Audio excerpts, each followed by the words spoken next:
In our must-listen-to podcast, The Bookcase with Kate and Charlie, we often address the critical issue of how to get young people reading, off screens and into books. Even the authors with whom we speak say reading when young meant everything to them. Fantasy writer Leigh Bardugo. The greatest pleasure is to read a book and really be taken by surprise. Now, a new report says there is a middle school reading crisis, highlighting recent data that shows only 30% of 8th grade readers are reading proficiently. Students are not meeting the bar, the expectations for where their reading should be, but they're also not growing in their reading at the rate we would expect to see them grow. I just want to be really clear. COVID did not create the middle school reading problem that we find ourselves in.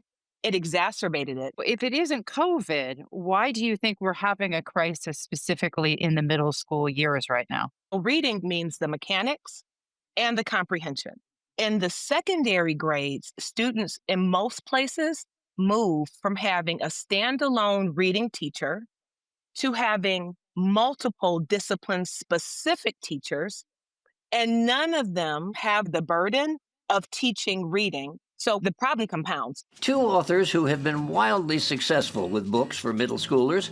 Rick Riordan, who has written the Percy Jackson series on bestseller lists for years, and now he's out with the spin-off, The Court of the Dead, with co-author Mark Oshiro. And Katherine Rundell, whose fantasy book Impossible Creatures was an instant bestseller. And now, The Poison King. The middle grades are formative in so many ways, and that's why it's such a crucial pivot moment where we either create readers or we do not. And the habits that we instill in young readers at that time is, I would say, as critical, if not more, as when they are first learning the building blocks of reading. Katherine, what is the secret sauce for speaking to this audience? I think saluting their intelligence. I think a good joke is a salute to a child's intelligence. A child is not a different species. Child love is real love. Child fear is real fear. Child fury is real fury. I think we need to write books for kids that acknowledge that they are needing big stories. A very cool 11 or 12-year-old will come up to me and say, I know it's not true. Obviously, it's not true. Obviously, the archipelago doesn't exist. Obviously. Is it true? Rick admits writing for middle schoolers is not easy. There is a false conception sometimes that writing for children is easier than writing for adults. And if anything, my experience has been that the reverse is true.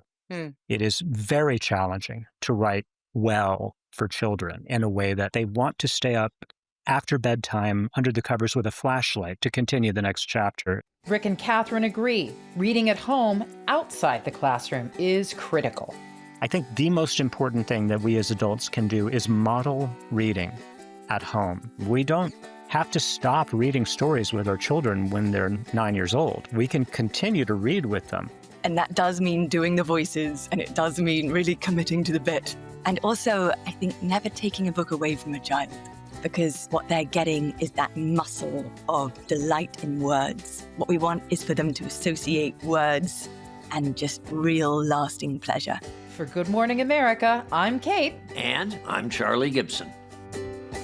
What a great charge. I love that. Yeah. For me, that was Matilda. That took me back to reading Matilda as a kid. New episodes of The Bookcase drop every Thursday.